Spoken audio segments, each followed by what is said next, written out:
to another pen review video. Today we are going to be reviewing these pens, which I'm sure you probably recognise.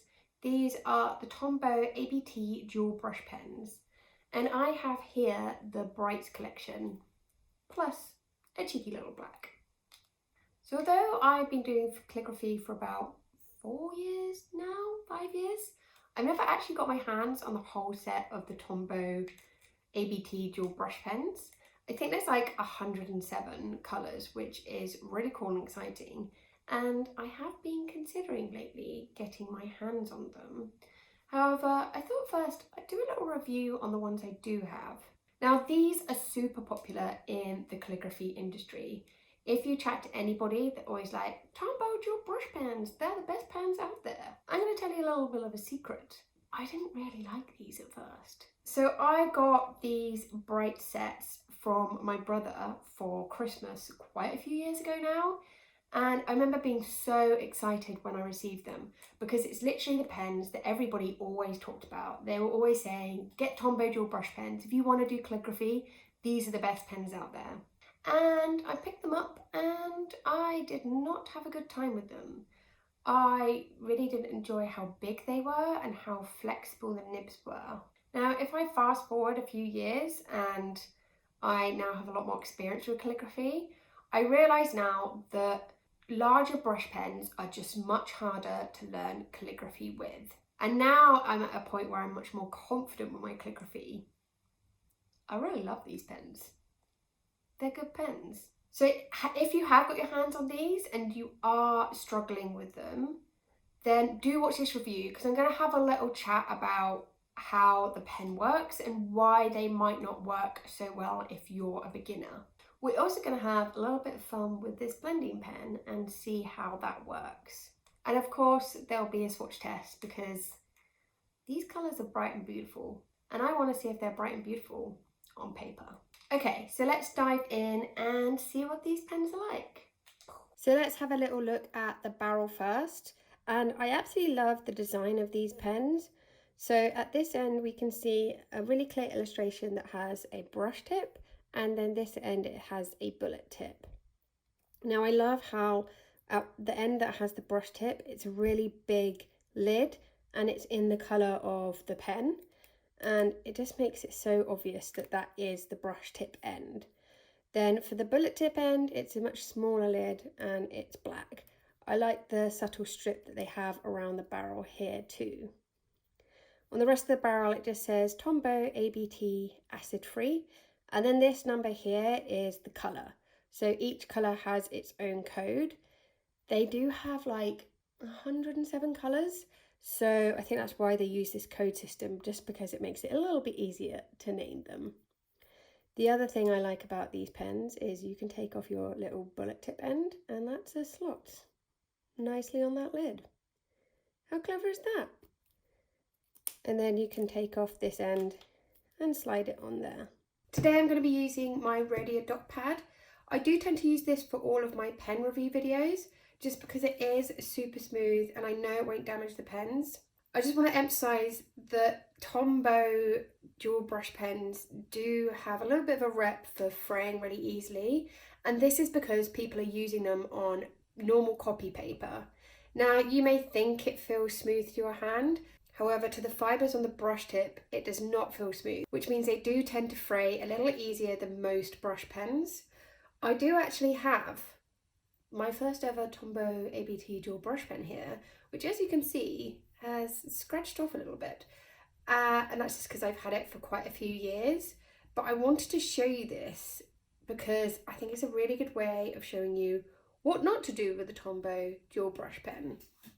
So let me get a nice new black and I'll show you this old black, and we can have a little look at the difference on how badly this nib has frayed. So hopefully you can see that. The one on the right, there is lots of fibres sticking out of the nib and the tip does not look pointy at all.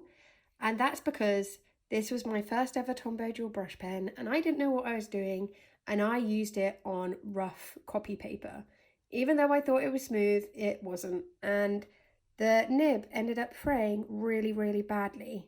Now we can see the one on the left. This is a relatively new Tombow dual brush pen. However, I have been using it in a sensible way as well. So using it on good paper is the best. That's why I always recommend these radio dot pads, just because they're not likely to fray these pens. They do come in plain as well, so if you did want to try out doing a bit of freehand calligraphy without any guides, then they're great too. If you were looking for some paper or card that's a bit more substantial, because this is a little bit thin, then I really recommend Bristol board. That is a super smooth paper. The paper is basically just tightly weaved together, so there isn't too much texture for your nib to get caught on. I just want to show you the difference of how it looks between this pen and this pen as well, and then we'll go into a little bit more about how this nib works and what it's like. So if I write with the good one first,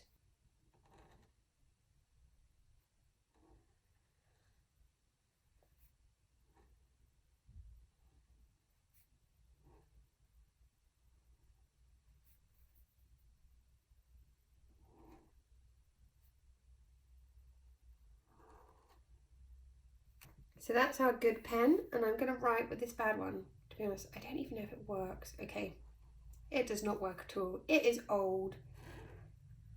Apart from the fact that the ink has run out, you can really see that the texture of the pen is just not good at all.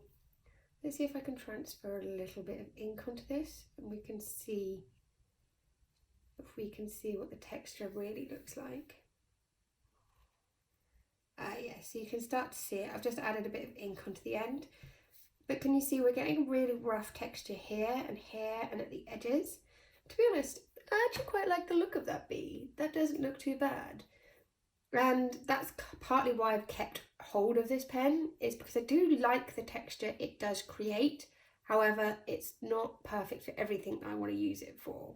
But basically you want to avoid getting your pen to this state, because that is not a good state to get it in, and that is the sign of a rookie, like I was at one point, using it on the wrong kind of paper. Okay, now I've clarified the importance of good paper with these particular pens. Let's have a little look at this nib and see what it's like compared to others. Now the Tombow ABT dual brush pen is a much bigger nib compared to a lot of brush pens, especially its sisters, the Tombow Funosuke brush pen. So as we can see, on the left here is the Funosuke, which is much smaller, and it's quite similar to the Pentel Touch Sign Pen. And then the Tombow ABT dual brush pen is a lot bigger. We can also see that the whole thing is a fibre tip, whereas this is kind of encased in plastic a little bit. And that tends to be a little bit why it is more likely to fray, just because it's not as protected and the nib is a lot bigger. Let's get you down at a good angle so you can see how flexible this nib is. Okay, so for this brush pen, we can go quite lightly. And as you can see, the tip is quite flexible right at the end. So it is a little hard to control these upstrokes, and you can see there's a little bit of texture coming through. But when you do your thick downstrokes, you can get a massive contrast because of how big the nib is and how flexible it is as well. So I do suggest sometimes with your upstrokes for these pens that you just go a little bit harder, and then you have a bit more control over these upstrokes. But can you see how the nib on this is really soft? So when I'm just touching it lightly, it is flexing a little bit still.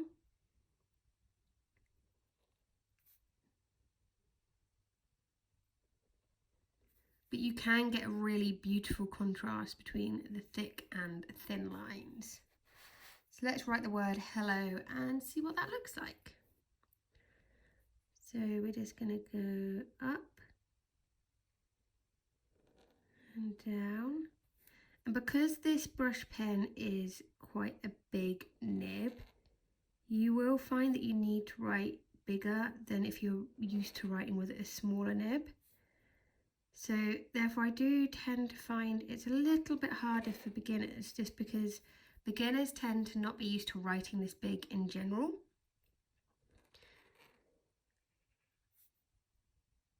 And working with a smaller brush pen when you're a beginner is a lot easier to manage.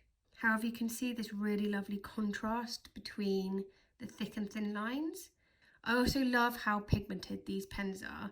You can see a tiny bit of overlap where the drills overlap, but not too much, and they're just so pigmented, especially this pen pack because it is the Brights collection. It is super bright and bold. So that's the flexible tip, and as I said, it is quite a bit bigger than most pens, and because it is bigger, it does make it a little bit harder to control.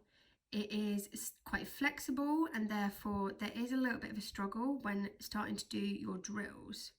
One thing I always do in my calligraphy workshops is I tend to teach with a much smaller brush pen, like the Pentel. And then at the end of the class, I'll get them to use the Tombow, and they always love this pen. So I highly recommend, if you are starting out, to start out with a smaller pen first and then go onto this pen, because you will absolutely fall in love with it. I know a lot of people tend to start with this pen and then they find it really frustrating that they can't create their letter forms because this pen is just too big and flexible compared to what they're used to. So that's the flexible tip. And then at the other end is our bullet tip. So this is quite a small bullet tip. As you can see, the whole thing is like a fibre bullet tip. It's not just a small point right at the end. Let's give it a go writing.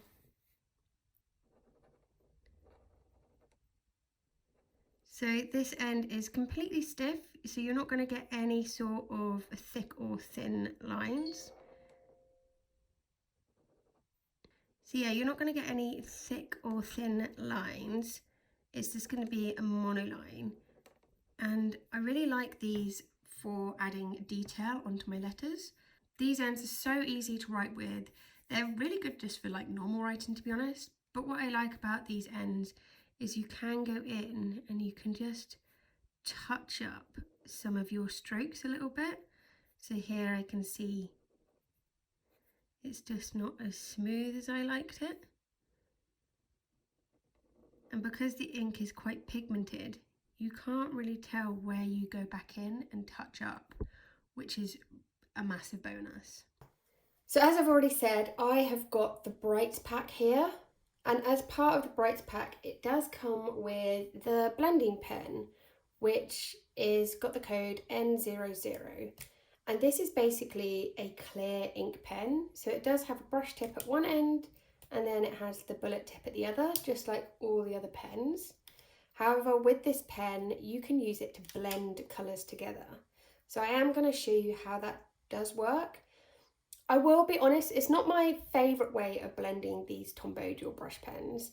I tend to lean to using a paintbrush and a bit of water, just because I think that blends much nicer.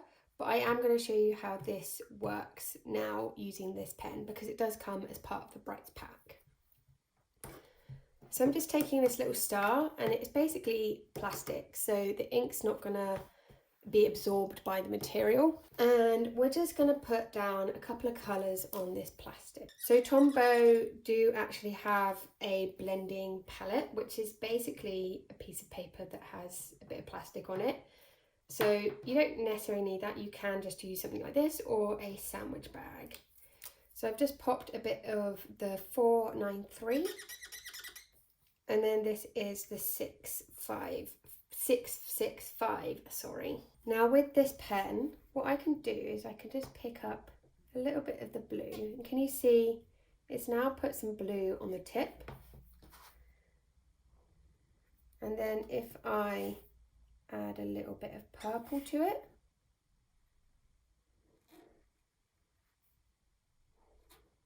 it's a really nice way of blending the two colours together, and I absolutely love that. Now you can blend the pens directly with each other, but what's nice about using this blending pen is that it makes it kind of pastel-y, so it adds a bit more diversity to the colours that you already have. So if I just blend those two colours but with each other, and we can have a little comparison between the two. So what I'm going to do this time, instead of using this plastic star, I am just going to colour in the nibs. And just like any water-based brush pen, this is totally fine to do. It's not going to ruin the nibs at all. I do actually have a whole video on how to blend Tombow dual brush pens, which is a really old video, so might be a little bit embarrassing for you guys to watch it. I mean, embarrassing for me, not for you. But I will leave a clickable I button so you can see that. But I just want to show you what the blending pen was like as it comes part of this Brights pack. So I've just added some pink onto the blue. And then if I write the same word, can you see the colour is a lot more pigmented? And it's not really showing that pink through much. I wonder if I use the pink first. So you can see it's blending a little bit, but it hasn't blended it as well. So that's the bonus with using the blending pen. You can pick up the two separate colours and you can create this really gorgeous effect. I will admit it took me a little while to get used to this blending pen and kind of figure out the best way to use it. You can use it as well by blending two colours together already on the paper. So let me just show you what that's like. If you've got excess ink on your blending pen, then you can just scribble on your paper and it will eventually start going clear. You'll probably get a little bit of staining on the nib. That's pretty standard. So now if I were to take, let's take this light green and the slightly darker green. So this is 133 and this one is 173. So if I write A,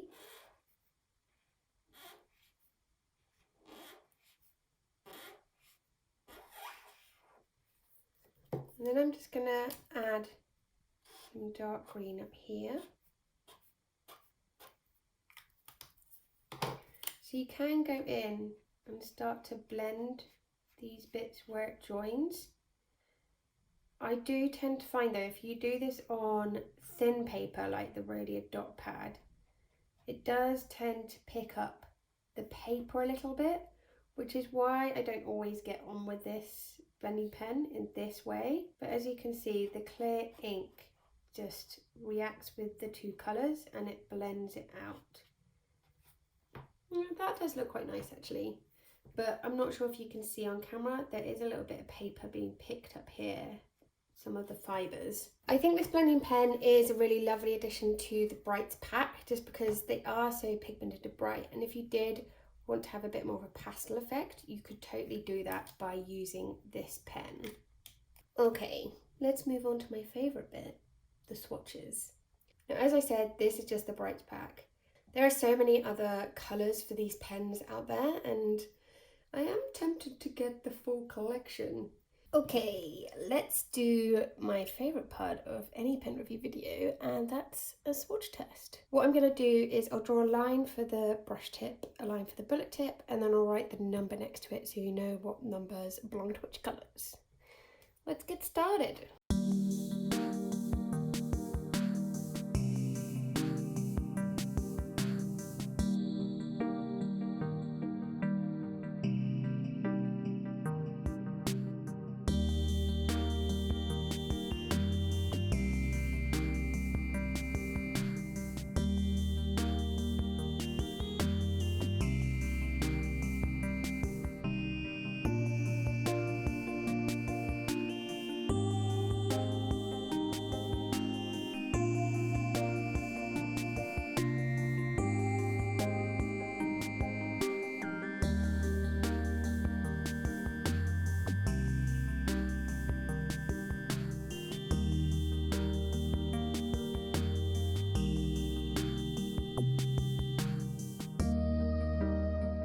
So that's all the colours in the Brights pack, plus the black as well, just so you can see what they all look like.